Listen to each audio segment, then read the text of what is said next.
Hubungan interpersonal. Hubungan interpersonal adalah hubungan di luar diri, yaitu dengan lingkungan sekitar. Hubungan interpersonal bukan sekedar menyampaikan isi, tapi menentukan kadar hubungan antar individu. Ciri hubungan interpersonal. Yang pertama, arus pesan dua arah. Artinya, antara konselor dan konseli dalam posisi sejajar tidak ada yang dianggap lebih mengurai. Arus pesan dua arah isi secara berkelanjutan atau kontinu. Suasana informal, artinya pelaku atau konselor dan konseli dalam kondisi tidak kaku dengan posisinya masing-masing. Hubungan ini lebih bersifat pendekatan secara individu yang bersifat pertemanan dan kekeluargaan. Umpan balik segera, artinya pelaku dapat mengetahui umpan balik pesan yang disampaikan dengan segera, baik secara verbal maupun non-verbal. Ciri hubungan interpersonal, peserta atau orang yang terlibat dalam konseling melalui hubungan interpersonal ini berada dalam jarak dekat, baik dalam arti fisik ataupun psikologis, atau dalam satu ruang. Orang yang terlibat dalam hubungan interpersonal ini mengirim dan menerima pesan secara spontan, baik secara verbal maupun non-verbal. Hubungan interpersonal, komunikasi yang efektif ditandai dengan hubungan interpersonal yang baik. Kegagalan komunikasi sekunder terjadi bila isi pesan kita dipahami, tetapi hubungan di antara komunikan menjadi rusak. Terdapat beberapa teori mengenai hubungan internasional. Yang pertama, model pertukaran sosial. Model ini memandang bahwa pola hubungan interpersonal menyerupai transaksi dagang. Hubungan interpersonal berlangsung mengikuti kaidah transaksional, yaitu apakah seseorang memperoleh keuntungan atau kerugian. Yang kedua, model peranan. Asumsi teori ini mengatakan bahwa hubungan interpersonal akan berjalan harmonis secara kadar hubungan yang baik ditandai dengan adanya kebersamaan. Yang ketiga, model permainan. Dalam model ini, orang-orang berhubungan dalam bermacam-macam permainan. Mendasari permainan ini adalah 3 bagian kepribadian manusia, yaitu orang tua, anak, dan orang dewasa. Yang keempat, model interaksional. Menurut model ini, hubungan interaksional adalah merupakan suatu proses interaksi, seperti memiliki tujuan, harapan kepentingan, perasaan, suka maupun benci. Baik, di sini Putih akan melanjutkan materi selanjutnya, yaitu siklus terjadinya hubungan interpersonal.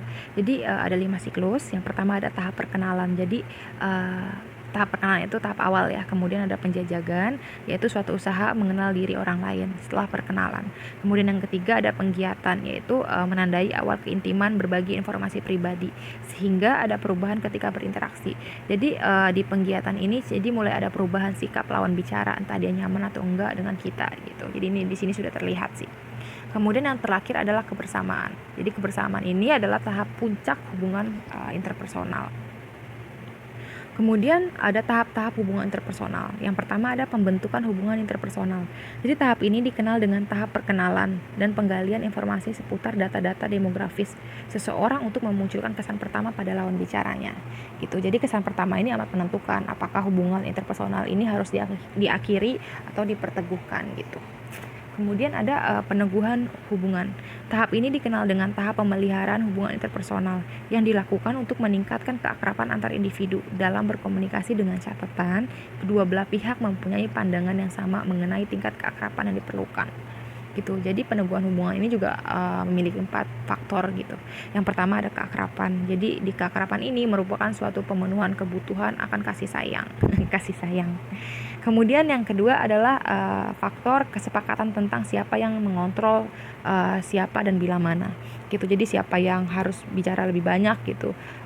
Kita harus menentukan gitu. Jadi siapa yang paling dominan bicara gitu. Kemudian yang ketiga ada pemutusan hubungan.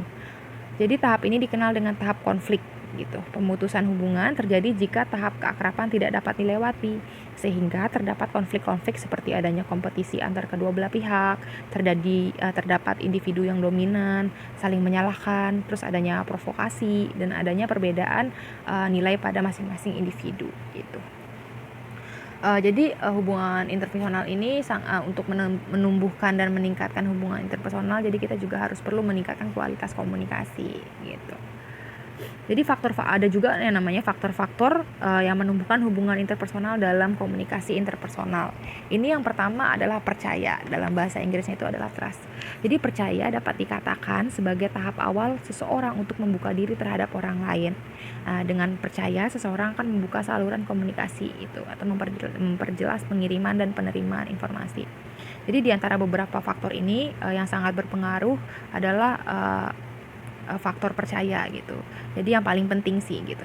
Kalau saya percaya kepada kamu, jadi pelaku saya dapat saya duga. Bila saya yakin kamu tidak akan mengkhianati atau merugikan saya, maka saya juga akan lebih banyak membuka diri kepada kamu gitu. Kepada lawan bicara kita gitu.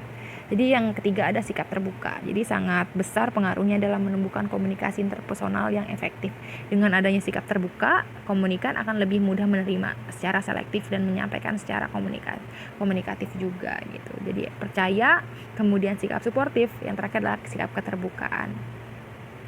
Terima kasih.